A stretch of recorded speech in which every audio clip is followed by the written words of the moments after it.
The River by Adrienne Brown. 1. Something in the river haunted the island between the city and the border.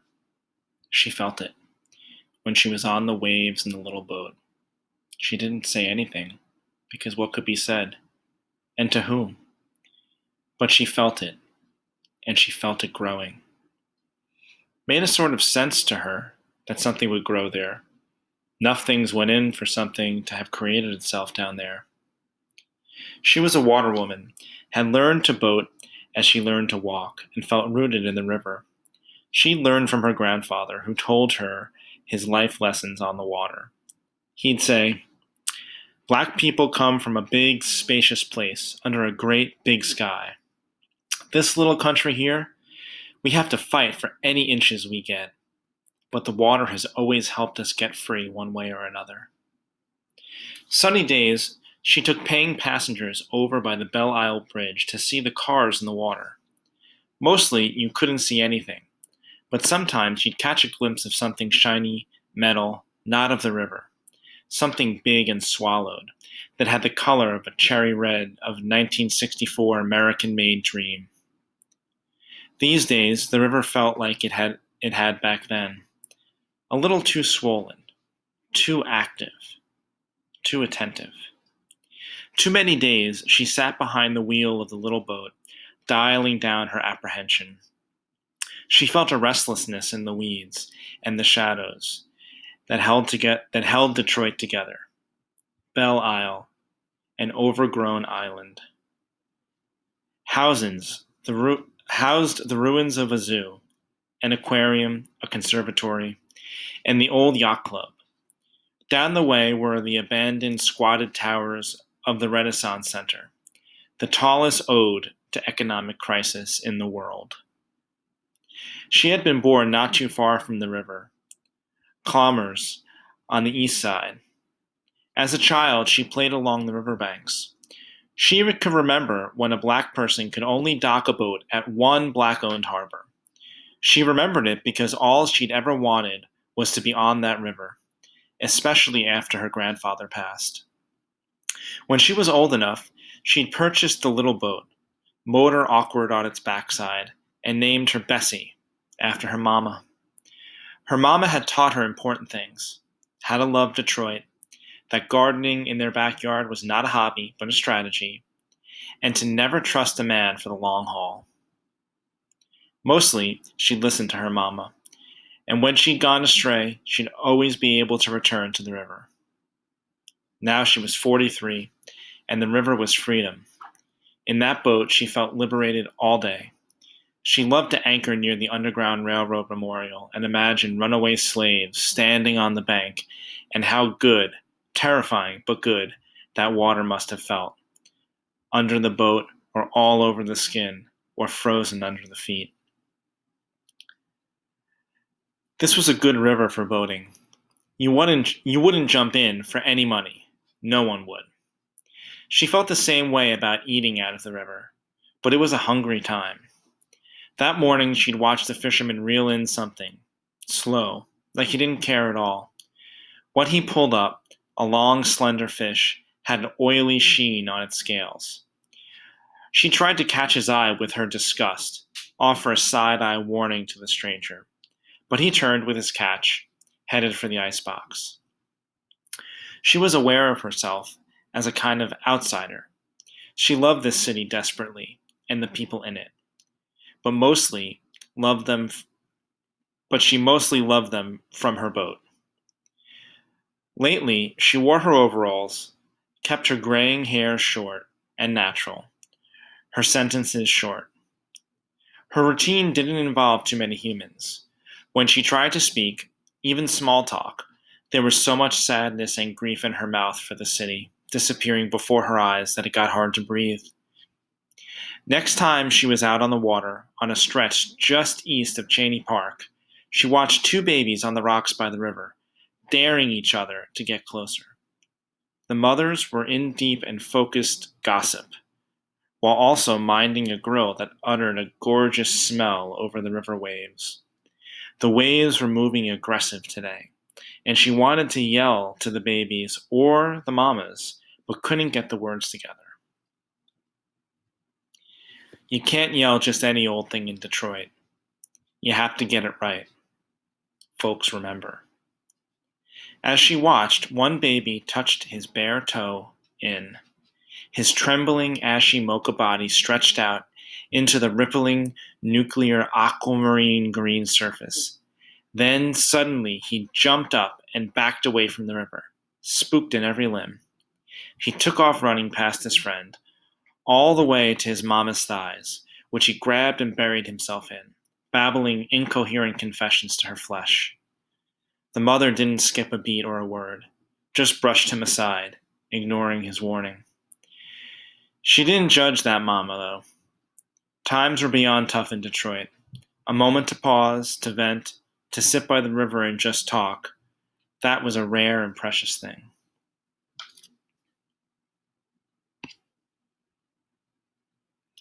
Off the river, out of the water, she found herself in an old friend's music studio, singing her prettiest sounds into his machines. He was as odd and solitary as she was, known for his madness, his intimate, marrow-deep knowledge of the city, and his musical genius. She asked him, "What's up with the river?" He laughed at first. She didn't ask why. Here is what he said. "Your river, man, Detroit is in that river. The whole river, and the parts of the river. Certain parts. It's like an ancestral burying ground. It's like a holy vortex of energy. Like past the island, in the deep shits where them barges plow through. That was the hiding place. That was where you went if you loose tongue about the wrong thing and the wrong people, man. All kinds of sparkling souls been weighted down all the way into the mud in there. It's why some folks won't anchor with the city in view. Might hook someone before they ghost. Takes a while to become a proper ghost." He left it at that. She didn't agree with his theory. Didn't feel dead. What she felt in the river, felt other, felt alive and other. Peak of summer was scorched that year. The city could barely get dressed. The few people with jobs sat in icy offices watching the world waver outside. People without jobs survived in a variety of ways that all felt like punishment in the heat.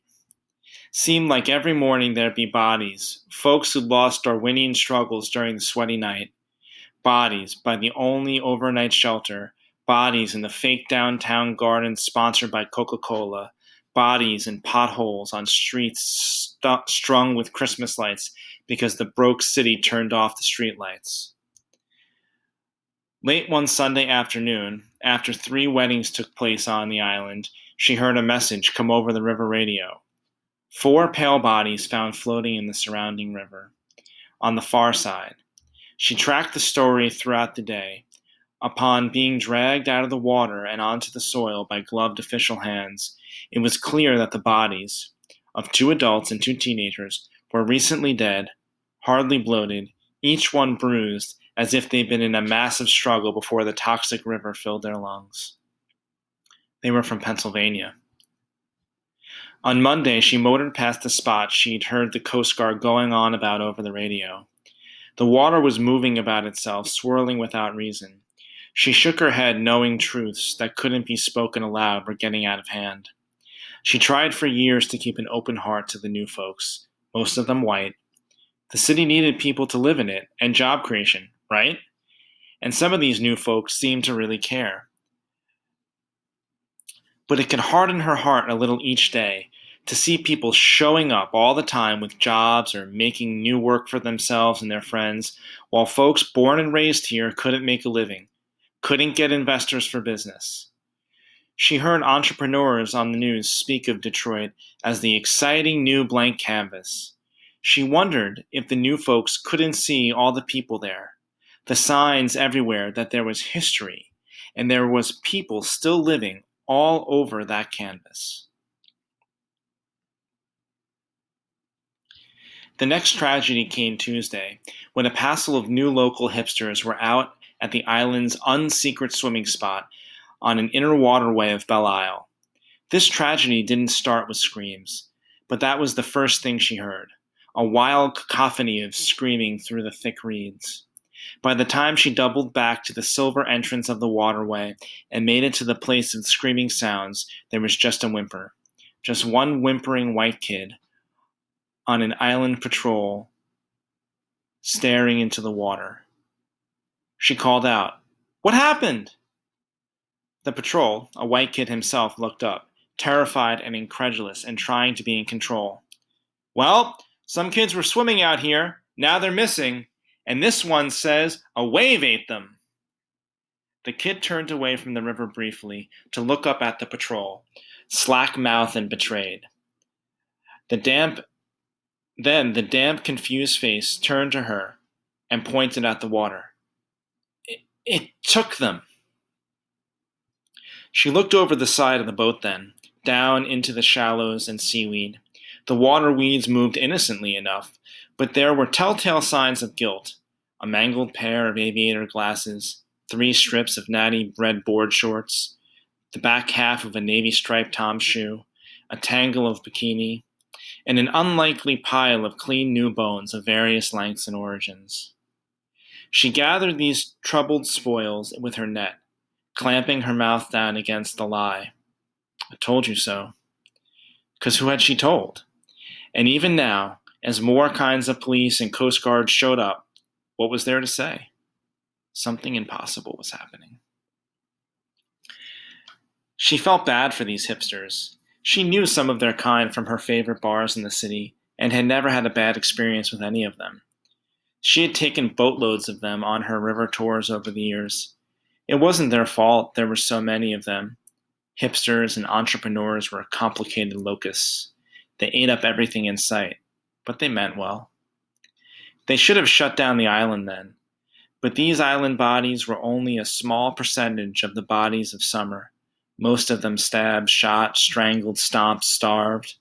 Authorities half-heartedly posted ambiguous warning flyers around the island as swimmers, couples strolling on the river, walk paths and riverside, and picnickers went missing without explanation. No one else seemed to notice that the bodies the river was taking that summer were not the bodies of Detroiters. Perhaps it was because a diverse body of people, all ages, all races. All folks who had come more recently, drawn by the promise of empty land and easy business, the opportunity available among the ruins of other people's lives.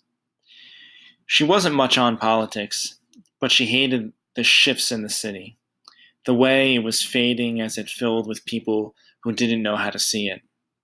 She knew what was coming, what always came with pioneers, strip malls and sameness. She'd seen it enough times. So even though the river was getting dangerous, she didn't take it personally. She hated strip malls too. Then something happened that got folks' attention. The mayor's house was a mansion with a massive yard and covered dock on the river, overlooking the midwestern jungle of Belle Isle, and farther on, the shore of gentle Canada. This was the 3rd consecutive white mayor of the great black city. This one, born in Grand Rapids, raised in New York, and appointed by the governor. He'd entered office with economic promises on his lips as usual, but so far he just closed a few schools and added a 3rd incinerator tower to expand Detroit's growing industry as a leading trash processor of North America. The mayor had to entertain at home a few times a year, and his wife's job was to orchestrate elegance using the mansion as a backdrop. People came, oohed and awed, and then left the big empty place to the couple. Based on the light patterns she observed through the windows on her evening boat rides, she suspected the two spent most of their time out of the public eye, happily withdrawn to opposite wings. She brought the boat past the yard and covered dock every time she was out circling the island looking for sunset. As the summer had gone on, island disappearances had put a spook in her completely, and she circled farther and farther from the island shores, closer and closer to the city. Which meant that on the evening of the mayor's August cocktail party, she was close to his yard, close enough to see it happen. Dozens of people coated the yard with false laughter, posing for cameras they each assumed were pointed in their direction.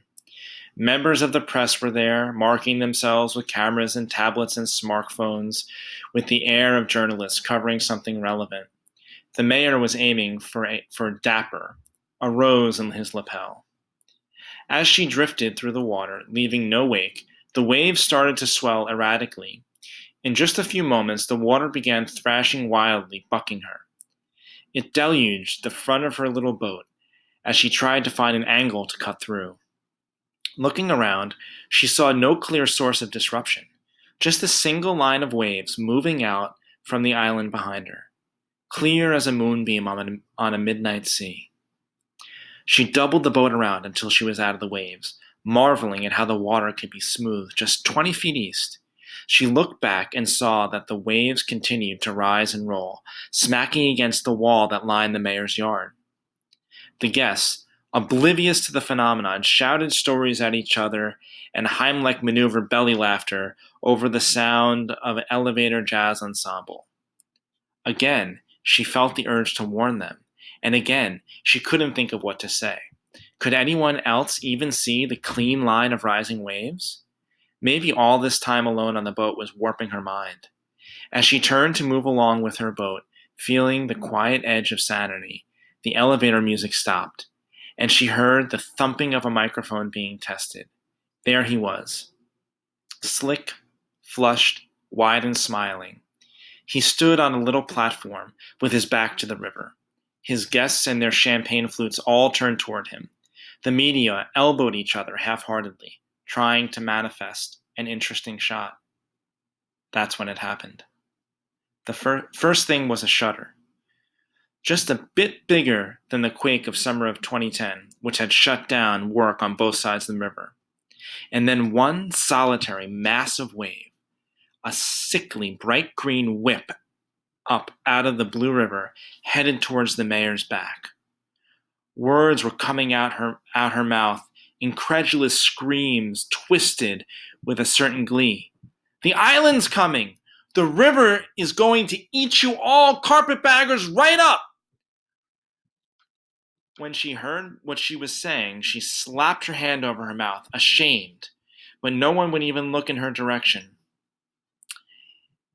And if they had, they would have seen naught but an old black water woman alone in a boat. The wave was over the yard before the guests noticed it, looking up with grins frozen on their faces. It looked like a trick, an illusion. The mayor laughed at their faces before realizing with an animated double take that there was something behind him. As she watched, the wave crashed over the fence, covered the dock, the mayor's guests and the press hitting the house with its full force. With a start, a gasp of awe, she saw that the wave was no wider than the house. Nothing else was even wet. The wave receded as fast as it had come. Guests sprawled in all manner of positions, river water dripping down their supine bodies. Some tossed through the windows of the house, a few in the pear tree down the yard. Frantically as humans do after an incident, they started checking themselves and telling the story of what just happened. Press people lamented over their soaked equipment, guests straightened their business casual attire into wet order, and security detail blew their cover as they desperately looked for the mayor. She felt the buoys on the side of her boat gently bump up against the river wall and realized that her jaw had dropped and her hands had fallen from the wheel. The water was now utterly calm in every direction. Still shocked, she gunned the engine gently back toward the mansion. The mayor was nowhere to be seen, nor was his wife, and others were missing. She could see the smallness of the remaining guests. All along the fence was party detritus, similar to that left by the swallowed hipsters, heeled shoes, pieces of dresses, and slacks. On the surface of the water, near the mansion, Phones and cameras floated. On the podium, the rose from the mayor's lapel lay, looking as if it had just bloomed. The city tried to contain the story, but too many journalists had been knocked about in the wave, felt the strange, all-powerful nature of it, saw the post-tsunami yard full of only people like themselves from Detroit. Plus, the mayor was gone. The crazy, impossible story made it to the public, and the public panicked. She watched the island harbor empty out. The island officially closed with cement blockades across the only bridge linking it to the city.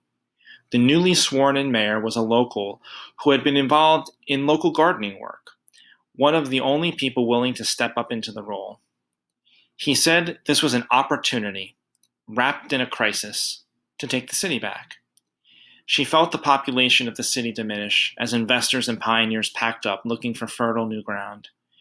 As she noticed who stayed, and it was the same people who had always been there, a little unsure of the future maybe, but too deeply rooted to move anywhere quickly. For the first time in a long time, she knew what to say.